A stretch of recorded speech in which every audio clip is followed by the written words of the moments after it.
I am so sick and tired of certain prison YouTube channels that want to try to make people feel bad because they feel like the inmates in the California jails and the prisons are racist, or that racism rules everything. When people have those opinions, they are not far off. Now, I can't tell if a person off the bat, I can't necessarily tell that a person may have racism in their heart or not. But one thing I can tell you is there is a racial divide in the prison. Racial politics rule, and it is what it is. I'm going to give you two legal, what do you want to call it? Two legal theories to back up what I'm saying. And I'm also going to show you a few excerpts from different interviews to show you what I'm talking about and to explain everything. It is not fair. Now, I'm not going to call out these YouTube channels because they're going to accuse me of being a clout chaser. I'm not a clout chaser. It's just a little while longer, and I'm going to be a big deal on YouTube. But let's get into this because there's a decent amount that I got to cover. But I definitely want to make it clear that it is not right to try to have people think that they're out of their mind because they feel like the inmates are racist or that racism rules everything in the jails and the prisons in California. It's not right to try to make people feel like, you know what I'm saying, they're out of line or that they're misguided, things of that nature. I can tell you, working on the inside, that there are certain elements of racism that exists, and it rules the inmate's conduct. Now, let me go show you something real quick. Okay, so now it's not this extreme, but there are rules that are established by the inmates that deal with stuff like this, where you're going to have your water fountains and your showers that are for the whites only. There's going to be other stuff that's for the blacks. Now, excuse me, now I know on here it says colored. They should never say colored to another black person because that would be disrespect. But when they're amongst themselves away from the blacks, they might say colored. And then, of course, you see where it says we serve whites only, no Hispanics or no Spanish or Mexicans. These things govern the way inmates conduct themselves in the jails and the prisons. You can't be a black dude under normal circumstances. You cannot be a black dude and you're going to go over and sit with the white dudes and eat at the white dude's table and use the white dude's shower and all that. You're going to start a race war over that stuff. Now, let's move on to the next one. Now, let me exit my little box so y'all can really understand what this is. Now, these next two slides is going to be my guiding principles for the two legal things that I'm talking about to back up what I say. De facto segregation. De facto segregation was a term used during the 1960s racial integration efforts in schools to describe a situation in which legislation did not overtly segregate students by race, but nevertheless, school segregation continued. You see the case right here where the court held that in relation to racial segregation, de facto means segregation which does in fact exist as distinguished from segregation which is imposed by law or by some public authority. De facto segregation absolutely exists in the California jails and the prisons. As I previously said, you got white-only showers, black-only showers, white cells, black cells, where you sit at the chow hall. All of that stuff, it's racially segregated. And I want to make this clear because the point of this is, right, it's not, sanctioned by the government or it's not some type of enumerated law, but it still exists. That's how it is in these jails and prisons. The officers, we don't endorse that or condone that. That's stuff that the inmates do. And because they do it and it is an active practice, it becomes de facto segregation, whether you want to accept that or not. Now, let me move on to the next thing. All right, so this is where I'm going to try to get my money. Oh, no, that's the wrong one. Sorry, let me go to the next one. Okay, here it is, quasi. Now, this is a term that is used quite a bit in the legal world, and we learn a lot about it in law school. The word quasi is Latin for as if, meaning almost like, but not perfectly alike. In law, it is used as a prefix or an adjective to inform some measure of similarity with a critical difference. A quasi item is an accurate example of the item, but it is close to the item minus some critical elements of the item. So in layman's terms, quasi racism or quasi segregation is real in the California prisons. And in layman's terms, quasi just means it basically is the same thing. Like you may hear the term a quasi contract or quasi whatever it is, right? So based on those two principles, de facto segregation and quasi racism, you can't get upset or think that people are crazy for feeling the way they feel about the racism in the California jails and the prisons. Now, let's move on. Now, let me just backtrack for a second so I can kind of explain that quasi just a little more. Now, as I previously said, I believe that even though a person, they may not have, true racism in their heart or true hatred for another group or a color of people in their heart, but you can still say that it is quasi-racism because it's basically the same thing. When you're telling somebody from another race that you can't eat with them, you can't sleep in the same cell with them, you can't have recreation with them, that is quasi-racism. That is de facto segregation. Y'all need to wake up and understand this stuff. Now, again, I'm not going to call out the names of these YouTube channels because they're going to say I'm clout chasing. But watch this clip and just watch this clip. You guys who are curious about what are the politics for a white guy going into the California state penal system? I mean, the politics are endless. I mean, it's you're not going to use a certain set of bars. You're going to walk a certain path. You're going to use a certain set of showers, a certain shitter. There's everything split up. It's the whites, the Pisces, and the Southsiders on one side. It's the blacks and the others on the other. Mm-hmm. In my opinion, that is de facto segregation, and that is quasi-racism or being a quasi-racist. Let's move on to the next example. Yeah, let me put a little disclaimer. This dude, Wes Watson, I've watched some of his videos, and I definitely feel like there's some misrepresentation going on, and he might be putting 10 on a 2. But for the purposes of what he's talking about, with that, I can definitely verify that because I work on the inside.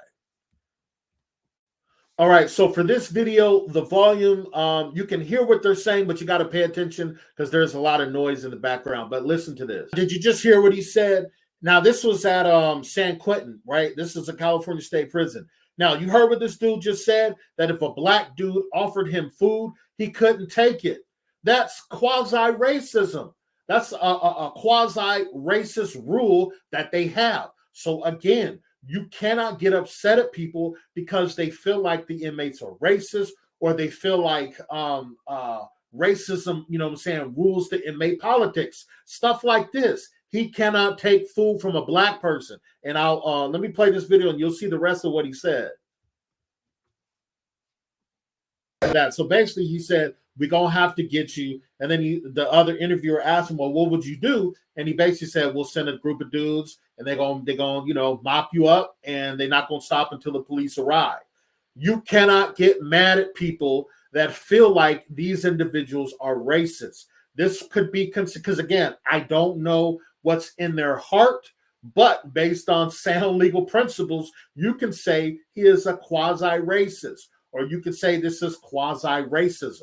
And again, the layman's term for quasi just means it basically is the same thing. Now let's move on to the next video. All right, so here's a video from a brother explaining things. If I pull up on the yard, everybody pretty much know who I am. So I'm gonna show you my paperwork. Then we're gonna let the older homie know that you here, whoever got the yard. And then from there, you start asking questions. Whatever homie, whether you like, since I'm a blood, I'm gonna get out of LA blood. Actually, I'm gonna get out of black, period. Mm-hmm. And let me know what's our phones, what's our showers, what's our bars, what's our basketball court. When we go to the chow hall, where do we sit? Sometimes in some places, where do we sit in church? Yeah. So that's basically the politics right there. So when it's okay, so for what you just watched, can you not say that could be argued as quasi-racism or quasi-racist practices, as well as de facto segregation? I hope this video is making sense. And again, I wish I could call out these people. I'll give you a hint. It's one or two well-known Hispanic channels. And I'll just say that because I don't want people, oh, you trying to clout chase. But I just want to make it clear that if you've been in the jails or the prisons in California, or if you've heard about things and you've come to the conclusion that it's racist or there's racism, you are not off base. Now, again, you may not be able to say this person is a true racist or that there's true racism going on, but you can definitely argue that there's quasi-racism and de facto segregation. And me as an officer, right, I remember I told this video, I mean, not this video, it was stupid. I told the story in a video I did maybe a year ago, where I was a rookie and it was time to lock down. And I saw this Southsider and this black dude, right? And they were standing next to each other. And I didn't know any better. I was thinking, okay, they're going to go in the same cell. So I opened the door. I was like, hey, go in. And they looked at me like, what? And I was like, get in the cell. And it was like, we can't do that. And then he was like, man, we can't do that, man. He's a Southsider. I'm black. And so I didn't understand at that time because I was a rookie. I didn't know any better. But those are rules that we didn't create, right? Now, you can't try to force different races to get in cells with each other because that can kick off a war, and the inmates, they could turn on the officers and the staff. So just know, if you hear any channels that want to try to downplay like, oh, the inmates, they're not racist and it's not about race, it's about the gangs that you roll with. And, I'm cool with black people on the streets, or I'm cool with Mexicans on the street. Just know, just from my perspective, you are not off base if you feel like these people are racist. Now, again, I won't, to be safe and to be on the legal side, right? I won't say that they are true racists and all that stuff, but you can definitely say that they could be considered as a quasi-racist or quasi-racism. And then, of course, the de facto segregation. I didn't make these rules. These rules were going on in the California jails and the prisons long before I was born, and it's going to go on long after I'm dead and gone. Hopefully, knock on wood, I'll be able to live a long, prosperous life. But I just wanted to touch on this, not even touch on, I wanted to kind of just dive into it because people, they just, I don't know. And when you don't work inside or you've never been an inmate inside, they may try to make you feel like your opinions are invalid. But trust me, let's just take prison out of the equation. Let's just say you went to work in 2024, and when you got to the job, let's say you're black, the black coworkers came up to you and they said, oh, this is the white bathroom, this is the brown bathroom, that's where the whites sit for lunch, that's where the blacks sit for lunch. You can't go over there because we're gonna beat you up if you do it. If that was just on a regular job, you would be like, what the heck is going on? You know what I'm saying? But that's, when the same way that you would feel like there's racism or racial components to that, people are not off for feeling about that, or feeling that way when it comes to the jails and the prisons. I've talked to people, they've come to California, they got in trouble, whatever, and they're doing time. I've talked to them in the jails and I've talked to them in the prisons where they're just like, man, California, they're the most racist prison stuff in the country. They was like, man, I'm from the South. I'm from down South.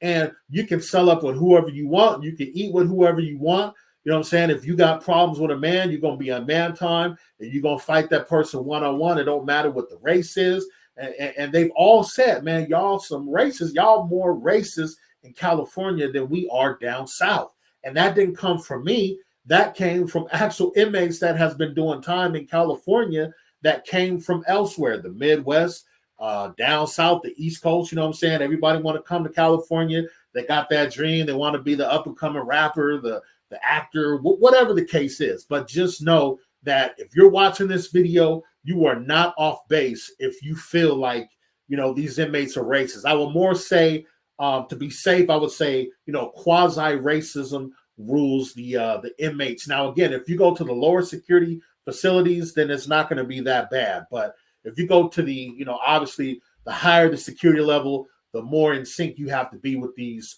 rules and regulations. Because if you don't follow that, they're going to bust your head to the white meat. Just plain and simple. So until the next one, hopefully you got some edification.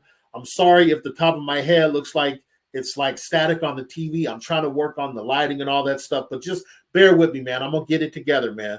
But until the next one, holla at your boy.